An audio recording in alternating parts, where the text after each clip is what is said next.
السلام عليكم خوتي، مرحبا بكم معنا في حلقة جديدة. اليوم غادي نهضروا على قضية ماشي غير هزت إيطاليا، ولكن جرحت المغاربة كاملين داخل الوطن وخارجه، وهي القضية ديال وفاة مواطن مغربي عبد الرحيم فقير. وحنا اليوم ما غاديش نهضروا ببرودة وكأن الأمر ما كيعنيناش، لأن عبد الرحيم واحد من ولد بلادنا، وعائلته من حقها تعرف الحقيقة كاملة، ومن حقها تشوف كل واحد تبت التقصير ديالو أو التورط ديالو يتحاسب بالقانون. الجديد في هذا الملف مهم. النيابة الإيطالية وسعت التحقيق، والمحامية ديال العائلة كشفت معطيات جديدة، والطريقة ديال تدخل الشرطة والطاقم ديال الإسعاف ولات تحت المجهر. شنو قال عبد الرحيم؟ علاش ما تلقاش الحماية والمساعدة اللي كان محتاجها؟ واش فعلا كان بإمكان إنقاذ حياته؟ تابعوا حتى الأخير باش تعرفوا التفاصيل. القضية بدات في مدينة بولونيا الإيطالية، ملي تدخلت الشرطة بعد ما توصلت بلاغ بخصوص عبد الرحيم اللي كان كيمر من حالة نفسية عصيبة وصعيبة. حسب المعطيات المتداولة، عبد الرحيم تعرض لانهيار عصبي بسبب الضغوطات المرتبطة بالعمل ديالو والمشاكل المتراكمة عليه. بمعنى آخر، حنا ما كناش أمام مجرم خطير ولا شخص خارج باش يتعدى على الناس، حنا كنا أمام إنسان في حالة ضعف، محتاج طبيب، محتاج إسعاف، ومحتاج ناس يعرفوا كيفاش يتعاملوا مع الأزمات النفسية.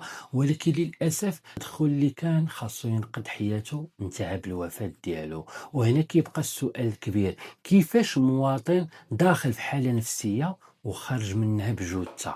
الفيديوهات اللي انتشرت في مواقع التواصل الاجتماعي خلات المغاربة يعيشوا واحد الصدمة كبيرة، حيث كتبين عبد الرحيم هو مثبت فوق الأرض من طرف عناصر الأمن، والحالة ديالو كتدهور قدام الناس. الصور قاسية ومؤلمة، وما يمكنش لأي إنسان عنده ذرة رحمة يشوفها ويبقى محايد. عبد الرحيم كان تحت السيطرة ديال الشرطة، ما كانش هارب وما كانش في مكان مجهول، وكان الطاقم ديال الإسعاف حاضر. ورغم ذلك فقد حياته. من حقنا نسولو: واش كانت هذه هي الطريقة الوحيدة للتعامل معه؟ واش القوة المستعملة كانت ضرورية؟ واش ما كانش ممكن يتوقف بطريقة تحافظ على التنفس ديالو والسلامة ديالو؟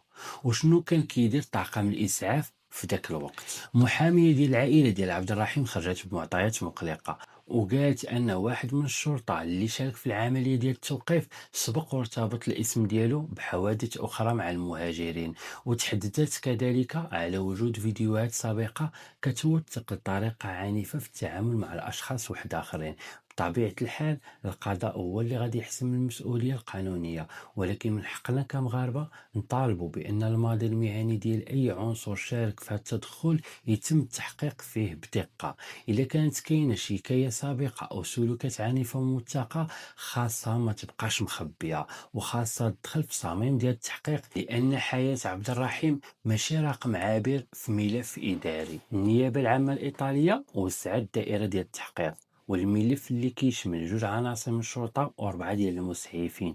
هذه خطوة مهمة، لأنها كتأكد أن المسؤولية المحتملة ما كتعلقش فقط بالطريقة ديال التوقيف، ولكن حتى بالطريقة ديال تقديم الإسعافات. ولكن بالنسبة لنا مجرد فتح تحقيق ما كافيش، اللي بغيناه هو تحقيق شفاف سريع ومستقل، والنتائج واضحة للرأي العام وللعائلة ديال عبد الرحيم. ما بغيناش الملف يبرد مع الوقت، ما بغيناش المسؤولية تضيع بين التقارير الإدارية ولغة القانون المعقدة. بغينا نعرفوا ببساطة شكون دار شنو، شكون شاف الحالة كتدهور وما تدخلش، وشكون كان يقدر ينقذ عبد الرحيم وما قامش بالواجب ديالو. واحد من أكثر المعطيات اللي كتطرح علامة استفهام كبيرة هو وجود أربعة من المسعفين في المكان الواقعة. السؤال اللي كيسولوه المغاربة كاملين هو: علاش ما تمش تدخل طبي بسرعة مطلوبة؟ علاش عبد الرحيم بقى في ذاك الوضع وهو كيعاني؟ واش تمت مراقبة التنفس ديالو؟ واش كان شي حد كيراقب النبض ديالو؟ واش عطى إشارة بأنه ما بقاش قادر يتنفس؟ واش كان الفريق الطبي مؤهل للتعامل مع الحالة النفسية والأمنية المعقدة بحال هذه؟ حضور سيارة الإسعاف ما عنده حتى شي معنى إلا ما كانش التدخل فعال وسريع، لأن بحال هذه الحالات كل ثانية كتقدر تفرق ما بين الحياة والموت. التحقيق كيشمل كذلك البروتوكول اللي استعملته الشرطة باش توقف عبد الرحيم، وحنا هنا خاصنا نكونوا واضحين. الشخص اللي كيمر من انهيار عصبي خاصو يتعامل مع الأمن بطريقة مختلفة على شخص مسلح أو مجرم خطير. خاص يكون تنسيق مع مختصين، وخاص الأولوية تكون السلامة ديالو والسلامة ديال الناس. إلا تثبت أن الطريقة ديال التثبيت عرضت التنفس ديالو للخطر، أو أن الضغط استمر رغم ظهور العلامة ديال التدهور، فهنا خاص المحاسبة تكون جدية. الزي الرسمي ما كيعطي حتى شي واحد الحق يتجاوز القانون. الشرطة اللي الدور ديالها تحمي الناس خاصها تكون أول جهة كتحمل المسؤولية ديالها منين ينقذ إنسان الحياة ديالو وهو تحت السيطرة. النيابة الإيطالية بدات كتراجع حتى التسجيلات ديال الكاميرات المحمولة على عناصر الشرطة، بالإضافة إلى فيديوهات اللي صوروها المواطنين. هاد التسجيلات مهمة بزاف لأنها غتبين شنو وقع قبل المقطع اللي شافوه الناس، وشنو وقع خلال الدقائق الأخيرة من حياة عبد الرحيم. خاص يتم الكشف على التسلسل الكامل للأحداث، شنو قال عبد الرحيم، شنو قالوا رجال الشرطة، واش طلب المساعدة، واش قال أنه ما قادرش يتنفس، شحال بقى مثبت فوق الأرض، ومتى تدخل المسعفين بالضبط. الحقيقة خاصها الظهر كاملة بلا حذف وبلا انتقاء المقاطع اللي كتخدم الرواية على حسب روايات واحدة أخرى. تشريح الجثة ديال عبد الرحيم غادي يكون واحد من أهم الأدلة في هذه القضية، لأنه غادي يحدد السبب الطبي المباشر للوفاة. واش الوفاة كانت بسبب الاختناق أو الضغط على الجسد، واش كانت بسبب أزمة قلبية زادها التدخل سوءا، واش كان تأخر في الإسعاف السبب حاسم. النتائج العلمية خاصها تكون واضحة ومستقلة، والعائلة خاصة يكون عندها الحق تطالع عليها وتستعين بخبراء ديالها إذا كان ذلك ممكن قانونيا، لأن ما بغيناش تفسير غامض ولا تقرير كيختصر وفاة إنسان في عبارة عامة. بغينا السبب الحقيقي، وبغينا نعرف واش كان بإمكان إنقاذ عبد الرحيم. وفاة عبد الرحيم خلقت غضب كبير وسط الجالية المغربية في إيطاليا، وهذا الغضب مفهوم ومشروع. الناس خرجت كتطالب بالحقيقة والعدالة، لأن أي مغربي شاف الفيديو قدر يتخيل خوه أو ولده أو الابن ديالو في بلاصة عبد الرحيم.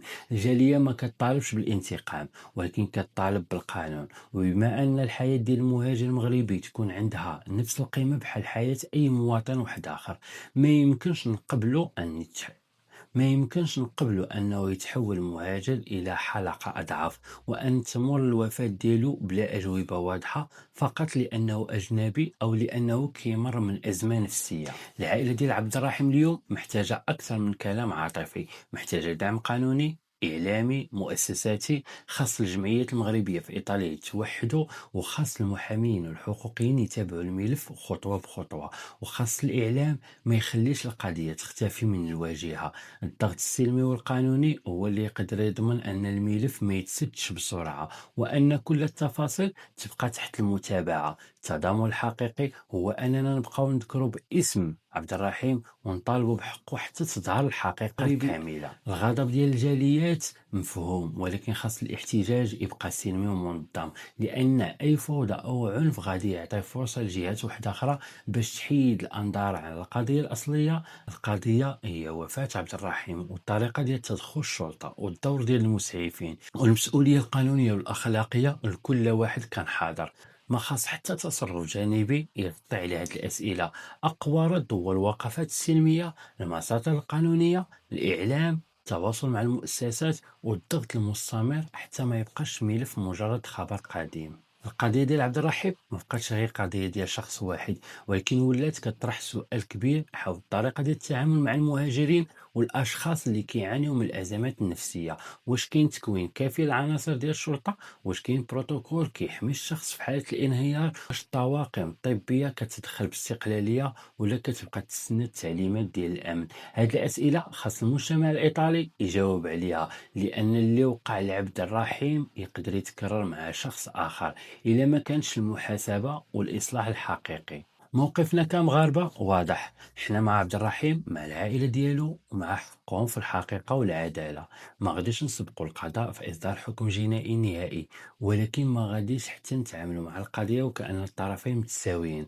عبد الرحيم هو اللي فقد الحياة ديالو، وهو اللي كان في حالة ضعف، وهو اللي كان تحت المسؤولية ديال الشرطة وبحضور المسؤولين. لذلك المؤسسات هي اللي خاصها تقدم الأجوبة، وهي اللي عليها تثبت أن كل الإجراءات كانت قانونية ومهنية. عبء ديال التوضيح ماشي على الضحية، بل على الجهات اللي كانت مسؤولة عليه في آخر لحظات حياته. المرحلة المقبلة غادي تكون حاسمة، حيت كنتسناو النتائج ديال تشريح الجثة والتقرير ديال الخبرة وتحليل تسجيلات الكاميرات والاستماع للشهود والعناصر الشرطة والمسعفين. ولكن الانتظار ما كيعنيش الصمت، خاص المتابعة تبقى مستمرة، وخاص العائلة والجالية يعرفوا كل تطور كيوقع. وإذا تبت استعمال مفرط للقوة أو تقصير الإسعاف، خاص العقوبات تكون في المستوى ديال الخطورة اللي وقع، لأن حياة عبد الرحيم ما يمكنش ترجع، ولكن العدالة تقدر على الأقل تحافظ على الكرامة ديالو وتمنع تكرار مأساة واحدة أخرى.